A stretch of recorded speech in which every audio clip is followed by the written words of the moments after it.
Ubushoshovu bukahlengiwe eGambushe bagqama ngo-2020 ngesikhathi lo mphakathi wase Mthwalume uhlaselwe umaligaju. Wazivumela ukuthi ngumaligaju umduduzi khomo wayehlasela abantu besifazane.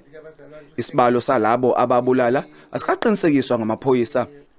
uGambushe wasebenza kanzima ukuhlanganisa umphakathi ukulwa nalesihlava.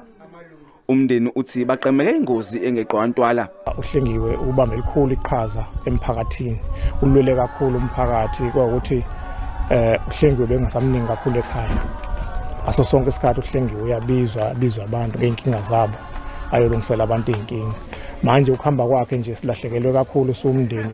Oza kwabo bathi bazokhumbula isibindi sakhe ekulweni nokubulawa kwabesifazane. Isikhala esoba khona akekho noyedwa ozokwazi ukusivala.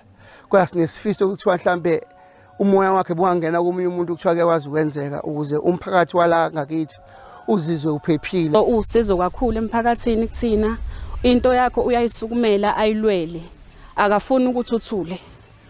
Uma unenkinga uyele athi nje asiyilwe leyo mpi, voice up asiyilwe leyo mpi, ungahlali nenkinga. Imininingwano ngohlelo lomncwabo lizomenyezelwa maduze.